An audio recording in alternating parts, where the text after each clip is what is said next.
In a small, dusty village on the outskirts of Enugu, where the crows cawed louder than the voices of the people, lived a boy named Chinedu. He was only 12, yet life had aged him in ways no one could see.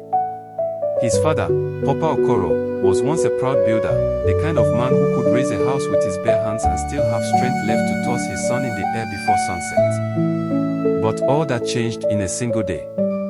One morning, while working at a construction site in the city, a weak scaffold collapsed.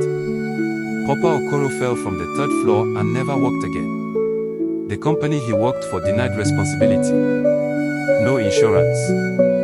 No apology. Just silence. Chinedu became the legs his father had lost. Every morning before the village stirred awake, he would wake up quietly, lift his father from the bed, and carry him to sit under a mango tree, his favorite spot. He'd place an old transistor radio beside him, tune it to a local station, and run off to school. But Chinedu never wore shoes. He had only one pair of slippers, and he gave them to his father every morning.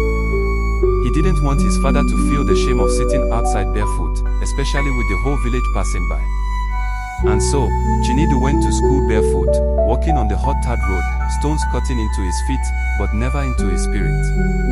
At school, the other children mocked him. See am now, bush boy wey no get slippers.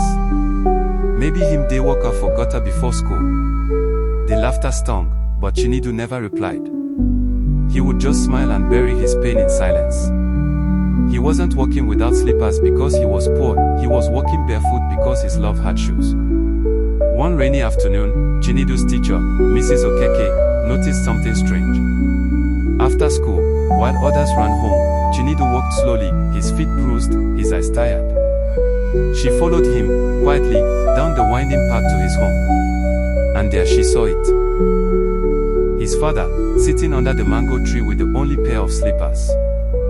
The old radio playing softly beside him. Chinedu rushed in, brought out a bowl of water, and began washing his father's legs, carefully, like he was washing gold. Tears filled her eyes. That night, she took a picture and shared the story on Facebook. She didn't expect what came next. The post went viral. People across Nigeria and beyond were touched. A 12-year-old boy gives his only slippers to his paralyzed father every day. Within a week, donations flooded in. A brand new wheelchair was sent. The leaking roof of their home was repaired. A foundation offered Chinedu a full scholarship. Food supplies came in sacks. The entire village gathered, singing and dancing. Some of the same children who once laughed now stood with gifts and apologies. Chinedu was silent through it all, but there was something he still hadn't done. The next day, when all the guests had left, Chinedu walked to the village market. With part of the donated money, he bought a beautiful blue pair of slippers, the kind his father had always admired but could never afford. He came back home, knelt before his father, and gently placed the slippers by his feet. He looked up at him and said, softly, "Papa, your feet carried me when I was small. Let these slippers carry you now, with dignity." His father broke into tears. He held his son close and whispered, "My son, you are my pride. Even without legs, you have made me stand taller than any man in this village. Some children are born with rich fathers. Some are born to become the fathers their fathers can no longer be." If this story touched your heart, drop a heart in the comments. And tell us, what would you have done if you were Chinedu?